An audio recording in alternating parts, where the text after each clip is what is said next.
জানো তো, গ্রামের সব জলাশয়ের জলস্তর না নেমে গেছে, পুকুরও শুকিয়ে গেছে, কুয়োতে জল অনেক নিচে চলে গেছে। কি যে হবে কে জানে। এই বছর তো বৃষ্টি হয়েছে কম, তার উপর মানুষজন জল ব্যবহারের চেয়ে নষ্ট করে বেশি। দেখি মহারাজকে বলতে হবে।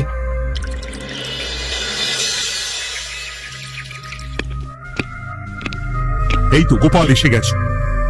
শুনেছো, রাজ্যে সকল জলাশয়ে শুধু শুনিনি, চাক্ষুষ দেখেছি, আর এর কারণ ও তার সমাধানও ভেবে এসেছি মহারাজ। তুমি কি বলতে চাইছো সেটা বলো না খোলসা করে। মহারাজ, আসন্ন দিনে জলাভাব মেটানোর একটাই উপায়, তা হলো প্রজাদের উপর কর চাপানো। মহারাজ, আমার ঠাকুরদা বলতেন, যা মেলে মূল্য বিনে তার মূল্য কে আর জানে। আমরা যেহেতু জলের মতো এত মূল্যবান সম্পদ বিনামূল্যে পাচ্ছি, তাই একে গুরুত্ব দিতে শিখিনি। সবাই মিলে দেদার জলের অপচয় করছে। আমি এই অপচয়ের বিরুদ্ধে কর বসানোর পরামর্শ দিচ্ছি মহারাজ। জলের জন্য দেবে দাম, ছুটে যাবে কাল ঘাম। হ্যাঁ, যখনই জলের জন্য কর দিতে হবে, তখনই জলের অপচয় বন্ধ হবে। এতে লাভটা কি হবে গোপাল? মানুষ কম জলে কাজ করা শিখে যাবে, ফলে আগামী দিনে যদি জল সম্পদ কমেও যায়, এই কৃষ্ণনগরের প্রজারা আগে থেকেই তার জন্য প্রস্তুত হয়ে যাবেন। কিন্তু আমি আমার প্রজাদের কাছ থেকে জলের দাম নেব গোপাল? না মহারাজ, কর বাবদ যে অর্থ উপার্জন হবে, তার সাথে আপনার দান মিলিয়ে রাজ্যের মধ্যে একটা বিরাট কৃত্রিম জলাধার বানানো হবে, বাহ বাহ বাহ। যেখানে বৃষ্টির জল সংরক্ষণ করা যাবে মহারাজ। এতে সারা বছর ধরে আর কোনো জলের অভাব থাকবে না মহারাজ। গোপালের প্রস্তাব বড় ভালো লেগেছে। আগামী দিনে ইতিহাসে এই কর্মযজ্ঞের কথা লেখা থাকবে বলেই আমার বিশ্বাস। আর তাই আমি গোপালকে এই মুহূর্তে 50টি স্বর্ণমোহর উপহার দেব বলে ঘোষণা করছি। সাধু সাধু সাধু।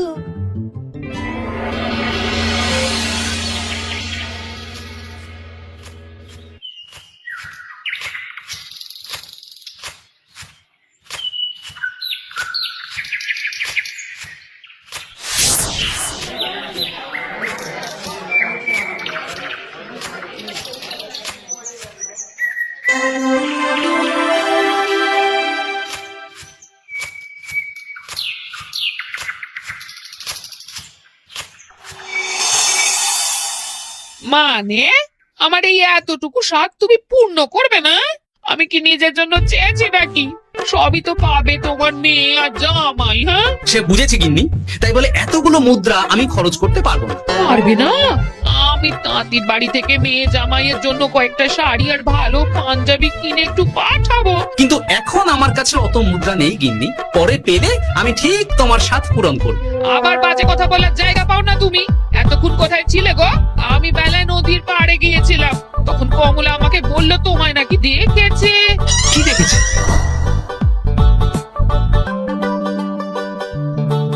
কোথায় গেল? এত বড় মুদ্রা তুলে কি হাওয়াতে উবে গেল নাকি? এই রে, এ তো মহা ঝামেলা। কখন কি যে গিন্নিকে খবর দিচ্ছে সেটা টেরও পাইনি। বলি মুখে কুলু পাটলে যে বড়, বলি রাজা মশাইয়ের কাছ থেকে যে এত রোজগার করো, সেই মুদ্রা যায় কোথায়? আহ, কানের মাথা খেও না তো। আমি কি তোমার কোনো কিছুর অভাব রেখেছি? বলো একবার। খাওয়া পড়া কোনো কিছুর তো কোনো খামতি নেই তোমার। মানছি রাখোনি, কিন্তু তাই বলে আমিও তোমার স্ত্রী, তোমার গিন্নি গো, গিন্নি, তাই না? আমার তো জানার অধিকার আছে নাকি যে তোমার উপার্জনের অর্থ করি সব কোথায় যাচ্ছে? জানবে জানবে, সব জানবে। এখন কিছু খেতে দাও দেখি, পেটে ছুঁচোয় ডং বৈঠক মারছে। না, এরপর থেকে আর মহারাজের কাছে উপহার পেলে ওইভাবে খোলা হাটের মধ্যে দিয়ে আসা যাওয়া করা যাবে না।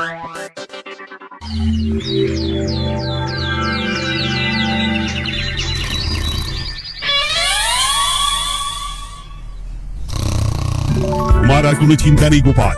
আমি তোমার মাসোহারা তো বাড়িয়ে দিলাম, সঙ্গে প্রত্যেক দিন তুমি 10 মোহর করে পারিতোষিক পাবে। এই নাও। এই ভোরবেলায় একটা জব্বর স্বপ্ন দেখা গেল বটে। এই স্বপ্ন খুলে গেলে আর কোনো চিন্তা নেই।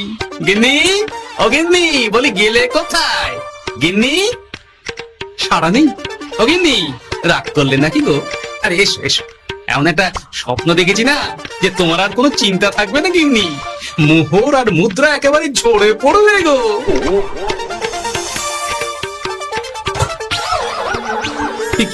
এসব ফলাহার সাজিয়ে রেখে গেল কোথায় গিন্নি? নিজের বাপের বাড়িতে তো যাবে না, কেউ নেই সেখানে। মেয়ের বাড়ি গেল নাকি? না, মেয়ের বাড়িতে তো গিন্নি যায় না। তাহলে না না, খালি পেটে এত ভাবতে পারছি না। আগে মুখ হাত ধুয়ে এসে কিছু খেয়ে নি, তারপর দেখি গিন্নি কোথায় গেল। না, গিন্নিকে তো কোথাও দেখলাম না, গেল কোথায়? যাকে আগে রাজবাড়িতে তো যাই, ফেরার সময় না হয় আবার খোঁজ নেব, ততক্ষণে ফিরেও আসতে পারে।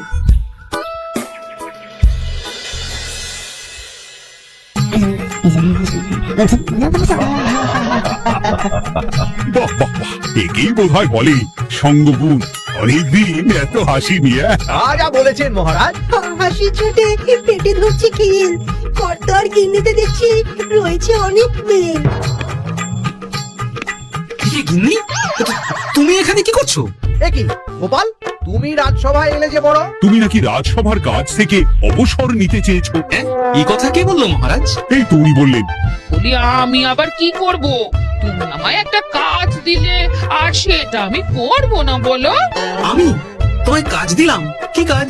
বাবা গোপাল, তুমি কি আকাশ থেকে পড়লে নাকি? তুমি তো তোমার গিন্নিকে বলে পাঠিয়েছো যে তুমি আর রাজসভার কাজে যোগ দিতে চাও না। তোমার নাকি আর কাজে মতি নেই, তুমি বিশ্রাম চাও। এই রে, গিন্নি দেখি ভয়ঙ্কর চাল দিয়েছে, আমার নামে রাজসভায় এসে এইসব বলেছে। তাই কথা ঠিকই গোপাল, যে তোমার অবসর গ্রহণের কথা শুনে আমি বিশেষ মনমরা হয়ে পড়েছিলাম, কিন্তু তোমার গিন্নি যেভাবে রাজসভায় হাসি মজা হুল্লোড় পরিবেশন করছে, তাতে আমার মনে হচ্ছে এ সাপে বড় হয়েছে। এই বেলা যদি গোপালকে কায়দা করে রাজসভা থেকে তাড়ানো যায়, তাহলে আমার পথ থেকে বিরাট বড় একটা কাঁটা উপড়ে ফেলা যাবে। গোপাল গিন্নি সবার মধ্যে বিলিয়েছেন হাসি, তার জন্য রাজামশাই হয়েছেন ভারী খুশি। হ্যাঁ গোপাল, তাই আমি ঠিক করেছি তোমার স্থানে আমি তোমার গিন্নিকেই বহাল করব। হ্যাঁ, তোমার সঙ্গে ঘর সংসার করে ওর বুদ্ধি বেশ খোলতাই হয়েছে, সেটা বোঝাই যাচ্ছে। এছাড়াও আমাদের অনেক পরামর্শ দিয়ে সাহায্য করতে পারবে। তাছাড়া উনি মহিলা বলে অন্দরমহলেও যেতে পারবেন, রানীমাও খুশি হবেন বলেই তো আমার বিশ্বাস। কি গোপাল গিন্নি, তোমার এই কাজ করতে কোনো আপত্তি নেই তো? আপনি কেন থাকবে মহারাজ? আমি ধন্য আপনি আমায় এত বড় সম্মান দিচ্ছেন বলে। এ তুমি আমার কত বড় সর্বনাশ করলে গিন্নি, তুমি কিনা শেষে আমার চাকরিটাই খেলে। এটা গোপালের জন্য বড় ভালো হলো, তাই না? কোনো কাজ করতে হবে না, কিন্তু রোজগার আগের মতোই থাকবে। অবসর আর উপার্জন একসাথে। না হে গোপাল, তুমি আর এখানে কাঁচুমাচু মুখে দাঁড়িয়ে না থেকে নিজের বিশ্রামে ব্যাঘাত ঘটিও না, আমাকে সবার কাজ শুরু করতে দাও। যথা আজ্ঞা মহারাজ।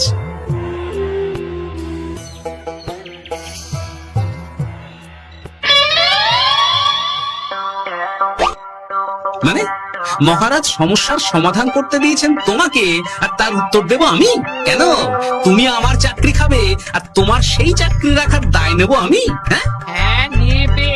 মানে কাল রাজসভায় মহারাজের সমস্যার সমাধান করব, সেই মতো কথা দিয়ে এসেছি। হ্যাঁ, আগাম 10টা মুদ্রাও পাঠিয়ে এনেছি, তার থেকে তোমায় একটা মুদ্রা দিলাম। এখন মানে আমাকে উত্তর বলে দেবে, না হলে আমি কেন দেব?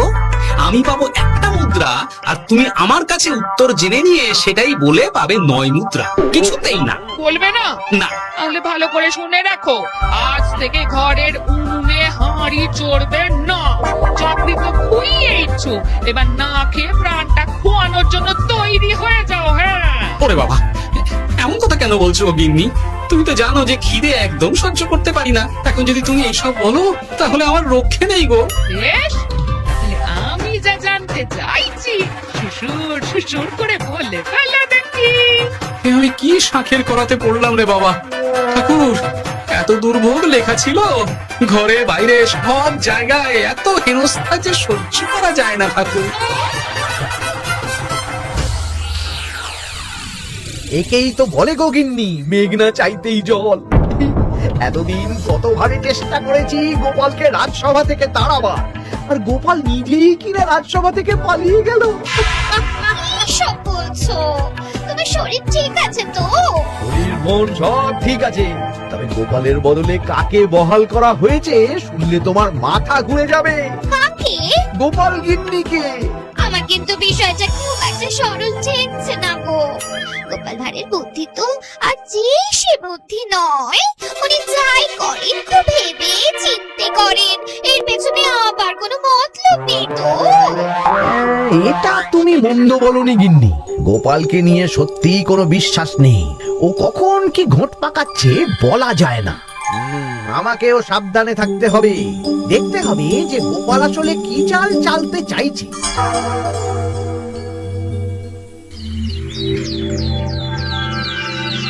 হ্যাঁ গোপাল গিন্নি, এই একটাই প্রশ্ন আমায় সারা রাত ধরে জাগিয়ে রেখেছে। মানুষ মরে ভূত হয়, ভূত কি মরে? তাহলে ভূত মরলে কি হয়? এর মানে মহারাজ, এই প্রশ্নের উত্তর আমার আজকে দিতে ইচ্ছে করছে না। হ্যাঁ, আমি না হয় আপনাকে আগামীকাল এই প্রশ্নের উত্তর দেব, ঠিক আছে? হ্যাঁ, গাছ থেকে পড়ে গেলে জাপটে ধরে ডালকে। আজকের প্রশ্নের উত্তর উনি দেবেন কালকে। না হে গোপাল গিন্নি, তা হয় না।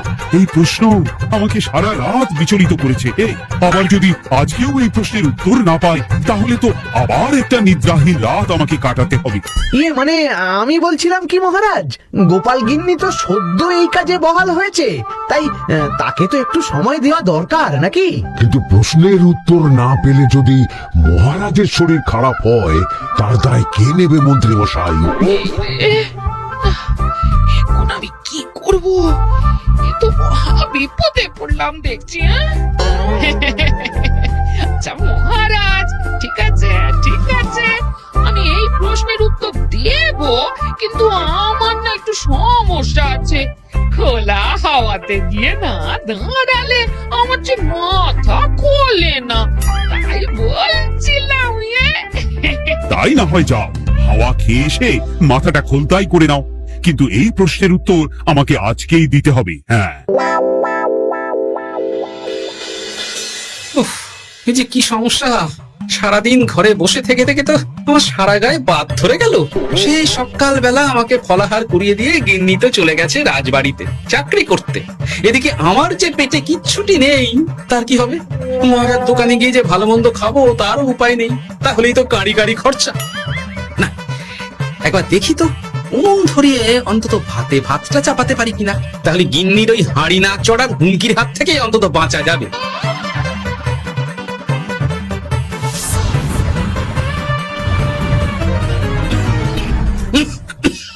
ও বাবা গো, ও বাবা, এত কেসে কেসে সোজা শেষ যাত্রা হয়ে যাবে আমার। না, এর চেয়ে না খেয়ে মরাও ঢের ভালো। দেখি তুমি বাড়িতে কেন? এত হাঁপাচ্ছ কেন? সাড়ে তাড়া করেছে নাকি? আরে না গো, মানুষ মরে ভূত হয়, ভূত কি মরে? তাহলে ভূত মরলে কি হয়? খোলা হাওয়াতে গিয়ে না দাঁড়ালে আমার যে মাথা খোলে না। ও, এই হলো ব্যাপার। বেশ, এর উত্তর তোমায় আমি বলে দিচ্ছি। ভূত মরে প্রথমে এক ঝুড়ি অন্ধকার হয়, সেই অন্ধকার হাওয়াতে উড়ে বেড়ায়। এক সময় সেই অন্ধকার পাতলা হতে হতে কুয়াশার মতো হয়ে যায়। ব্যাস, মিটে গেল। ব্যাস, মিটে গেল। যদি রাজা মশাই এই কথা বিশ্বাস না করেন, হ্যাঁ, তুমি হলপ করে বলবে আপনি যখন মরবেন একদম মিলিয়ে নেবেন মহারাজ। এর চেয়ে এক পা এদিক ওদিক হয় না যেন। হ্যাঁ, এই না হলে তুমি গোপাল ভাঁড়। বুঝেছো তাহলে? এই তুমি চিন্তা করো না, রাজবাড়ি থেকে ফেরার সময় আমি তোমার জন্য অনেক অনেক বাজার করে আনবো, ঠিক আছে? এই আমি যাই। এ তো ভারী মজা হলো। মহারাজ তক্ষুনি প্রশ্নের উত্তর চাইলে গিন্নি এইভাবে সেই রাজবাড়ি থেকে দুধ দাঁড়িয়ে ছুটে আসছে উত্তর জানতে। আমাকে তুমি একটা চাল দিয়ে কুপকাত করেছো তো গিন্নি।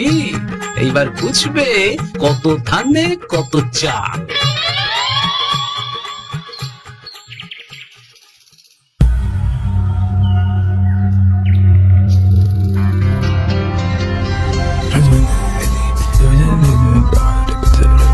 বুঝেছিস তো তোর কাজটা?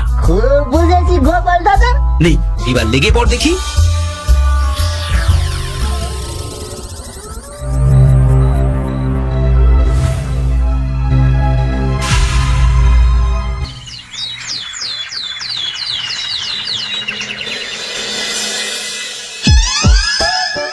তাহলে তাহলে আর বলছি কি তোমাদের, সকালবেলায় উঠে দেখি মুখের এই হাল। এই কাণ্ড কি করে হলো মহারাজ? আহ, তার আমি কি জানি। আমি সকালে উঠে আয়নায় নিজেকে এই অবস্থায় দেখে খুব চিন্তায় রয়েছি। গোপাল গিন্নি, আগে মহারাজ, গোপাল থাকলে যে কাজ করতো সেটা তো তোমাকেই করতে হবে, বলতে হবে এর সমাধান কি। মানে আমি হ্যাঁ হ্যাঁ, আমার মনে আছে। তোমার তো আবার হাওয়া না খেলে চলে না। যাও যাও, তাড়াতাড়ি হাওয়া খেয়ে এর উত্তর নিয়ে এসো।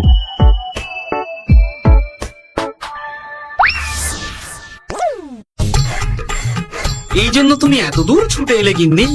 মহারাজকে বলবে যে তিনি যেন আজ রাতে চাদরটা মুখে ভালো করে মুড়িয়ে ঘুম, তাহলেই মিটে যাবে, এই রং চলে যাবে, আর নতুন করে কিছু হবেও না। ও মা, বলি এত সোজা সমাধান, হ্যাঁ? তা নয় তো কি?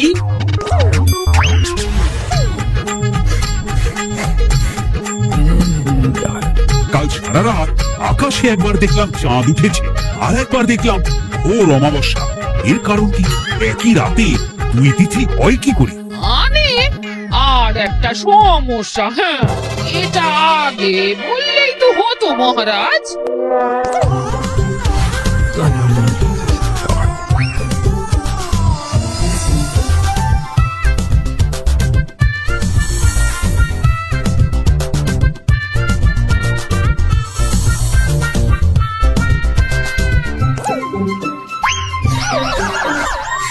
এ কি, তুমি হাওয়া খেতে গিয়ে এইভাবে খাবি খাচ্ছ কেন গোপাল গিন্নি? এর কারণ আমি জানি মহারাজ। সে কি কাণ্ড, তুমি কি করে জানলে?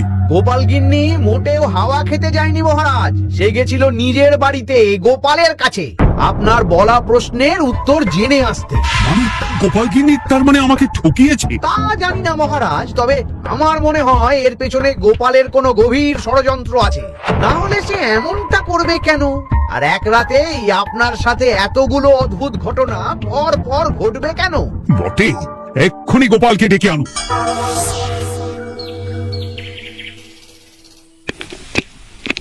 না মহারাজ, আমি সত্যি অবসর চেয়েছিলাম, আর তাই আমার গিন্নি আপনার কাছে এসে বলেছিল। ওর কোনো দোষ নেই মহারাজ।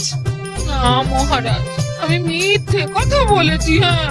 উনি আপনার কাছ থেকে পাওয়া সোনার মোহর নিয়ে বাড়ি যান না, তাই আমি ওকে সাহেস্তা করতে এই ফন্দি করেছিলাম। আসলে মহারাজ, আমি আপনার কাছ থেকে পাওয়া সোনার মোহর জল প্রকল্পের কাজে লাগাবো বলে কিছু জনকে নিয়ে একটা দল গঠন করতে গিয়েছিলাম, আর তাদের কাছেই ওগুলো রেখে এসেছি। এটা যদি আমার দোষ হয় তাহলে আমি ক্ষমা প্রার্থী মহারাজ। সাধু গোপাল, সাধু তোমার উত্তর। এই কাণ্ড! আর এদিকে রাজবাড়ি থেকে বাড়ি, আর বাড়ি থেকে রাজবাড়ি করতে করতে আমার প্রাণ ওষ্ঠাগত হয়ে গেছে মহারাজ। ওহ, আমার ঘাট হয়েছে, আপনি আমায় ক্ষমা করে দিন মহারাজ। এইবার মজা টের পেয়েছ তো গিন্নি? আপনি আপনার আদরের গোপাল ভাঁড়কেই তার চাকরি ফিরিয়ে দিন মহারাজ। আমি যাই আমার হেসেল সামলাতে। গেলে পচা খুব ভালো করেছে বলতে হবে।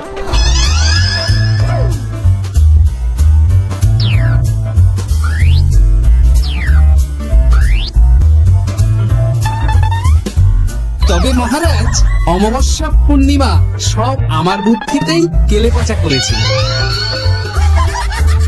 আপনার ওই মুখের রং, ওটি একটি বিশেষ রং যার আয়ু একদিন, তাই ওটা এমনি মিলিয়ে গেছে। সেই বরং ভালো। তুমি তোমার গিন্নিকে নিস্তার দাও গোপাল, তাছাড়া আমিও আমার গোপালকে ছেড়ে আর থাকতে পারছি না।